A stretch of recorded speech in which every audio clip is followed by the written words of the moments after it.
Welcome to This Week in East Brunswick. This week we'll lead with coverage of the first council meeting of the new year. We'll hear about the township's new recycling program from Mike Opaleski, and we'll visit the current exhibit at the Cornelius Lau House. The theme of the exhibit is Homefront USA, New Jersey, 1940 to 1945. This and more this week, including information about free upcoming programs at the Zimmerli Art Museum. But first, here's a look at the lineup on Channel 8 next week. Begin the week Monday morning at 10 with aerobics with a light touch. That's with Lenore Kulik on Look Great, Feel Great. Stories from the Library at 10:30 features stories for preschoolers. Tuesday night at 7, Stuart Davis looks into Mount Laurel housing on Real Estate Quarterly. And at 7:30, it's You and Your Money with Paul Hansen.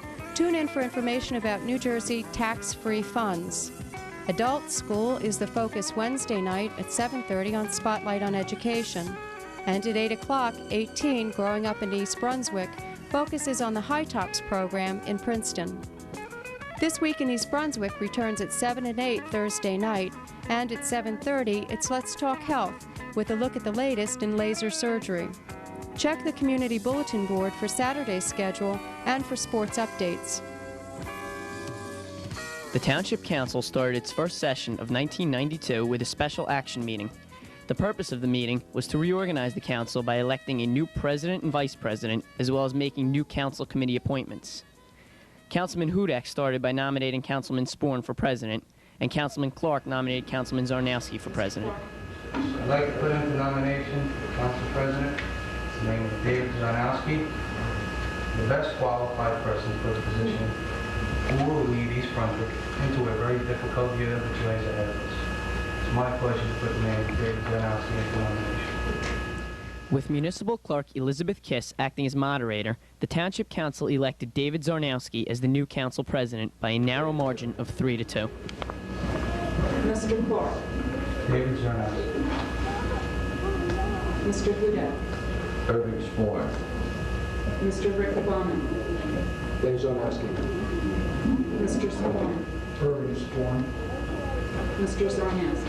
Dave Zarnowski. Congratulations. Council President Zarnowski then nominated Councilman Clark to become vice president.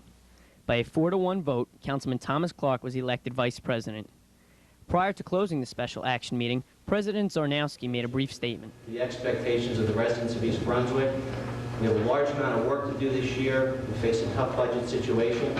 We work hard, long hours, to get that situation rectified, so we make any increase on the residents minimal to none, as we've done in the past.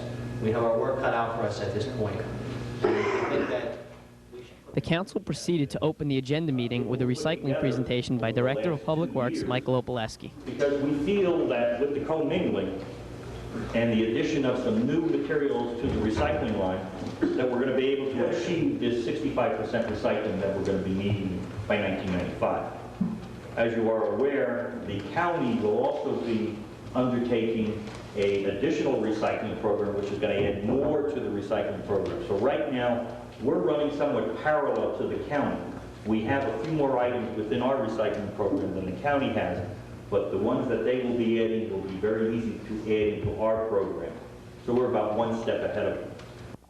Following Opaleski's presentation, Assistant Director of Public Works, Alex Nemeth, spoke about some of the minor glitches the new commingling program has faced. Please forgive us, or if you will, forgive the vendor that was trying to deliver these containers. As you see in front of you, their machine broke up, or the injection molding broke up, and as a result of it, we thought what we thought would be a very successful program. We would have the cans out, these containers out by the end of December. Actually, are now going to be placed by each household by the 15th of this month. That's a promise. After the presentation, township residents posed questions to the council about the new recycling program. How much did we really pay for those containers? $14,000 is a lot. What was then the imputed costs of those containers if we did not somehow pay for them directly?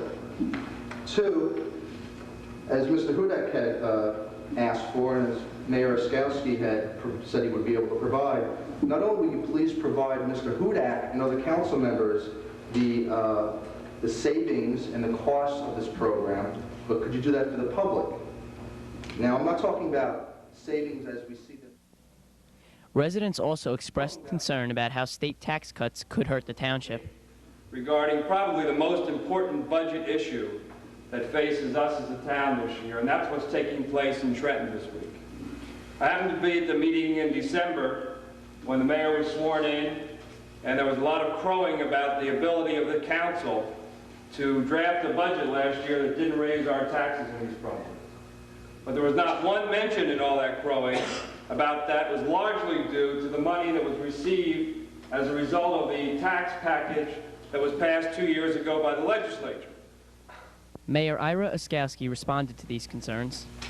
What they want to do, and what they've expressed to me, is they're going to do whatever possible to keep those dollars into our budget. I want to make it very, very clear that the $1.8 million was not given to this township last year. It goes back to years and years of the state taking money that traditionally is due us, and then all of a sudden they say it's given back to us in $1.8 million, and they say that's going to be a benefit to the township. They took back $3 million or $5 million over the years, then they give us $1.8 million back and say it's tax relief. That's a joke. At next week's action meeting, the council will consider the mayor's recommended salaries for township employees not covered by collective bargaining agreements, as well as the salaries of department heads. Hello, my name is Michael J. Opalesky, and I'm the Director of Public Works and Water Resources for the Township of East Brunswick. Well, I want to bring to you today a great announcement that will be taking place on January 1, 1992. That is our co-mingle recycling program. Over the past years, since 1978, that East Brunswick has been recycling, we have been receiving inquiries from the public on how they can do more. Well, we feel the program that we have developed that will start in January of '92 will answer all of your concerns and hopefully reduce the volume of solid waste going to Edgeboro landfill. Now, what I have on the table before me is the materials that will be able to be recycled in one container. Now, that's the exciting part. If you can see the yellow container in front of me, this is where all your recyclables will go. We will no longer have to have 3, 4, 5, or 6 different containers. So what I like to go through is the type of material that you are allowed to recycle, and also give you some insight of materials that are, quote, non-recyclables, but they may resemble the materials that are recycling. If you will notice, we have for the first time, plastics. A lot of people have said, what type of plastics are we going to be recycling? Well, there's 2 basic types. Is the milk jar or the water container, as well as the soda bottles. Now, to see what type of plastic, if you look under the bottom of the container, you're going to find the recycling emblem. It looks like a little triangle, and it has a number in it. If the number says 1 or 2, that is the material that we are recycling. So when you have them, all you do is just place them in your yellow container, put them out at the curb. Also new for '92 will be the recycling of bimetal cans. Those cans are just about anything that comes from the supermarket. These are just some examples. What we're asking you to do with these is, once you open them, just slightly rinse them, for they don't cause a problem of smell and odor at your home. Again, put them in the yellow container. We are still recycling the aluminum cans. Now, each can, if it is pure aluminum, will have a insignia on the side which will say all aluminum recyclable. Again, they go back into the container. One of the problems that we are having, that we wish our residents to take care of, is in the glass. We do have green glass, clear glass, and brown glass. The biggest problem we have is, just as these 2 bottles have, is that they still have the rings on them, or caps. Take those, throw them in the regular trash. We don't need them.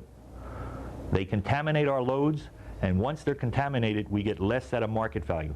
So any rings that you may have off your soda bottles, or the metal off the top of the can, please dispose of it in the normal trash. Another new insight for this coming year is the ability to recycle some products that have not been recycled before. One of the things that we're looking for is that we will now be able to recycle telephone books. This does not start until July 1st, 1992 under the new contract. So please, if you have that material, you can dispose of it right now in the trash. But after July, which we will also have a presentation made at that time on how to do it. As you will notice that we have telephone books, white paper. We're also going to be able to recycle junk mail in July. So we have this presently going to trash. White newspaper, please bundle it. We can pick that up in January, as well as our newspapers. Now, one of the important things that we are having problems with is newspapers and how they're placed at curb. This is the correct method for placement at curb. Have the material tied. We will no longer accept bags such as the brown bag, as many people are using, just sticking newspaper in. This has the imprinting on it, the ink. Once they try to recycle this, it becomes a toxic substance on the ink processing, and that's no longer being done. So we're requesting no more plastic bags, no wire, no tape on the paper. Papers such as this that we have, this green bag or Christmas wrapping, please deposit that directly in the trash also. That is not a recyclable material. Some other materials that you cannot recycle. Plate glass, please dispose of it in the trash. Drinking glasses, ceramics are all non-recyclable at this point. One of the other things that I failed to mention is in front of me is some cardboard which will be recycled in July. We also have on the front, that is one of the major requirements, is that it be bundled and it be in sheets of 2 foot by 2 foot by 1. And that's what we need to get it into the truck. Now that's basically the whole program that we're just trying to apprise you of.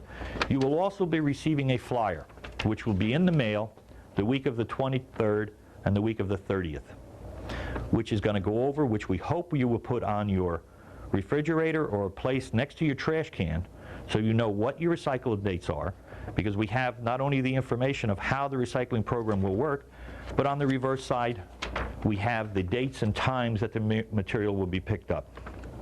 As for the yellow bucket that I've been commenting upon, that is also a new innovation. You will not have to pay for this bucket. This bucket will be given to you. It will remain the possession of the township. It will be at the resident. Well, the only thing that we're asking is that once you obtain the bucket, if you will write across it your name and your street address, and then you know it's your bucket. If the bucket is lost, it will be replaced the first time and first time only. Some other items that we'd like to make you aware of. Bulky pickup. We will now be picking up washing machines, dishwashers, dryers on a white good the last Friday of every month. You will call the contractor, National Waste, and they will gladly come and pick that material up. We will also be picking up stumps, tree branches, and much more material. There are requirements which will make you tie and package those bundles based by weight and by size.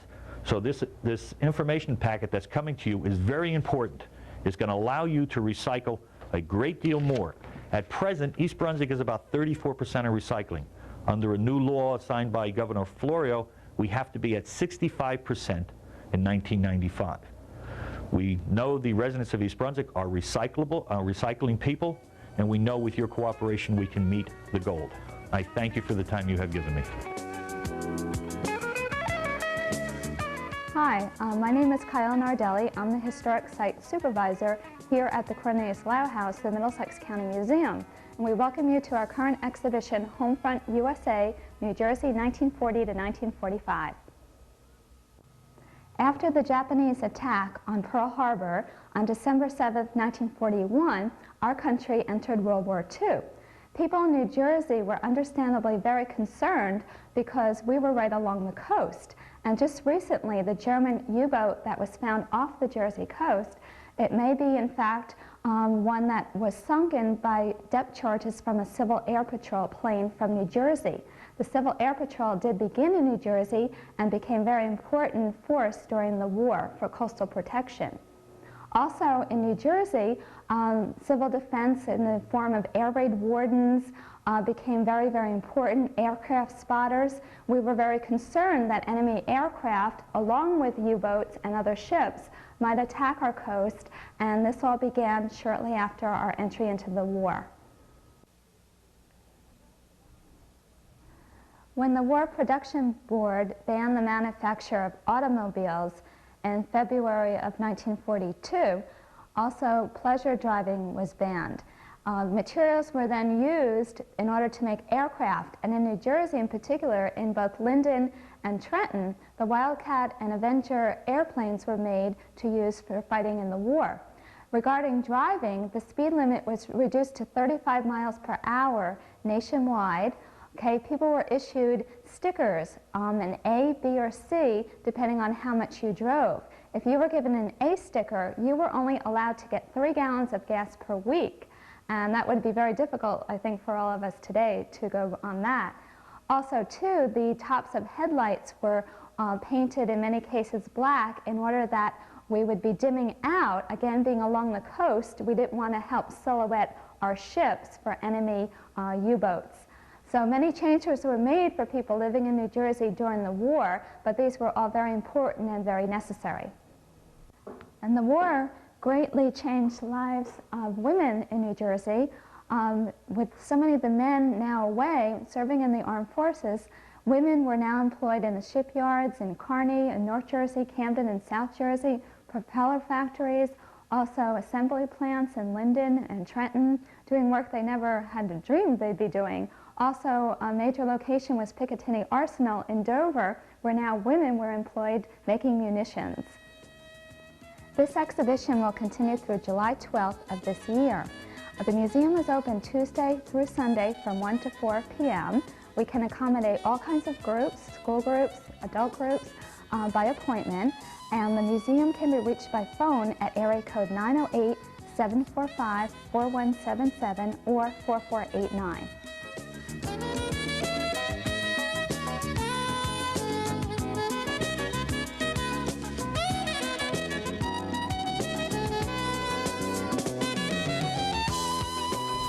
Welcome to the Zimmerli Art Museum. We're part of Rutgers State University here in New Brunswick. Our new exhibition and current exhibition is entitled New Directions. It features the George Ryabov collection of Russian art and the Norton and Nancy Dodge collection of nonconformist Soviet art. We have many educational programs that we hope you will participate in.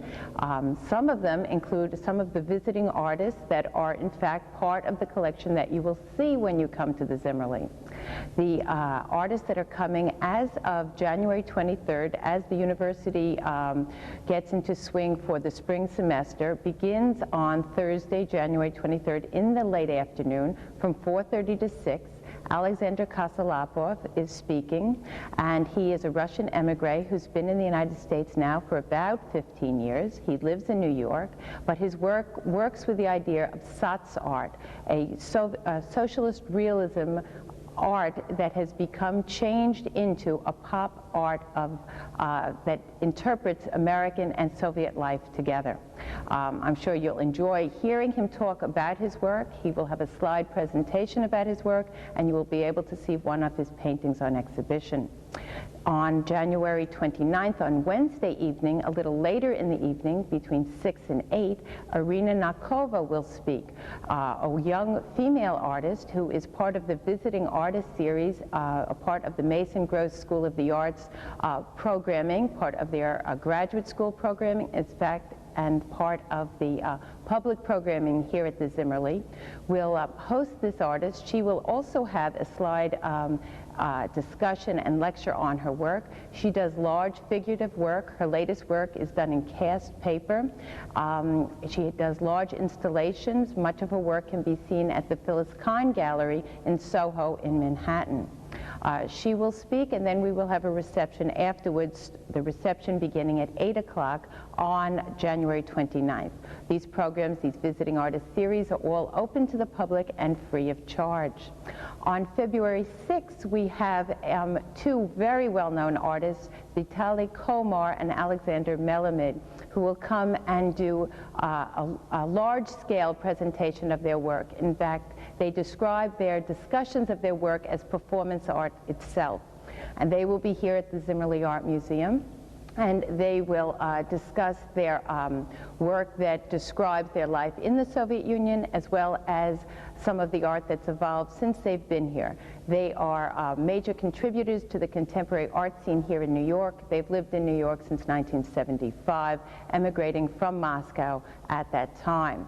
On February 20th, Yuri Dishlenko, between 4:30 and 6, will discuss his very interesting work, both conceptual and technically fascinating, and that describe Soviet concerns, and he very much a part of the Leningrad underground or Leningrad nonconformist artists.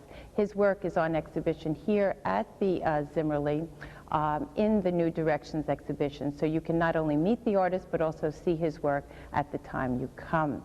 One of the major events of the winter months, both January and February, is the Soviet Symposium, and that is February 1, all afternoon on Saturday, and that is running from 12:30 to 5. It is open to the public, but I urge you to come early as the doors open at 12, and that we are in fact expecting many people to attend this lecture in the adjacent lecture hall to the museum.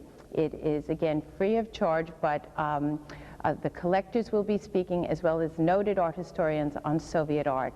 And the topic of nonconformist Soviet art is, of course, of interest, as the Soviet Union has since changed its name to the Commonwealth of Independent States, and the entire structure of communism has changed to be a economic free market, and the entire structure of the independent republics is changing as we speak.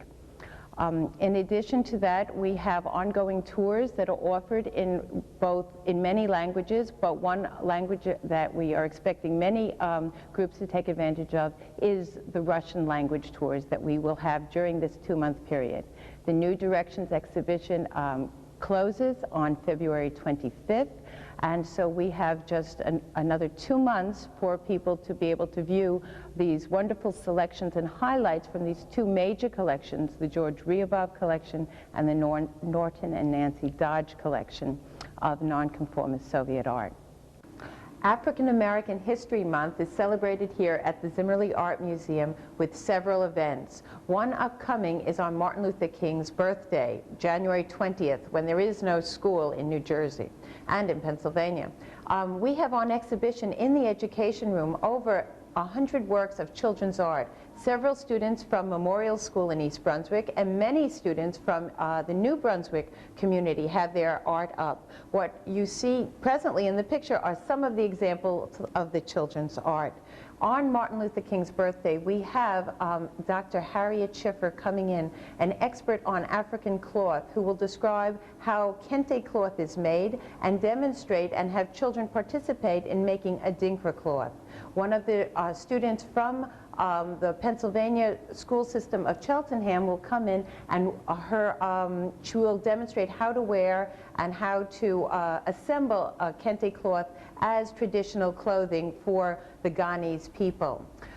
During the month of January and February, through February 25th, this exhibition of African American children's art will be open to the public in the education room for any time you would like to come through and see it. It is filled with fascinating work. During this time, also on February 16th, we will have a lecture by Catherine Carter that will spotlight African American artists in the New York art scene. It is a program free and open to the public from 2 to 3 o'clock on February 16th, and we hope you can attend that as well. Look forward to seeing you soon at the Zimmerli.